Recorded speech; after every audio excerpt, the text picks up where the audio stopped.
A packed Red House parliamentary chamber as the first session of Parliament met Friday afternoon under the leadership of the People's Partnership, which formed the government after the May 24th general election.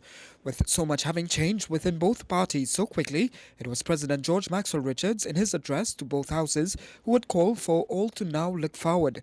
The country has come out of a rigorous, if not most bruising, election campaign. And as the then Prime Minister-elect stated, as the results of the polls became clear, the elections are over. And without mentioning any by name, the President called for respect for all independent institutions. In considering our several independent institutions established under our Constitution, which guides the executive, we must be careful to properly assess their value. The pace of delivery of some of them may not quite meet the demands with which we are faced. In fact, he called for a review of these institutions to ensure better functioning of all. I advocate rather that the conditions under which they function be dispassionately examined in order to ensure that they are properly equipped to fulfill their tasks.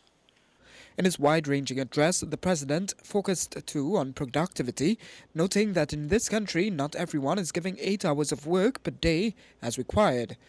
Flexi-time, which is already a feature in this country, in the public service at least, will not assist productivity if beating the traffic results only in workers having breakfast on the job instead of at home, thereby cutting down the 8-hour workday to 7. The President added that the diversification of the economy is still far off. We have come up short, very short. Our heavy dependence on the oil and gas sector, with its inherent vicissitudes, cannot continue. And while he also touched on poverty alleviation and better focus on the informal sector, there was no mention, however, of crime.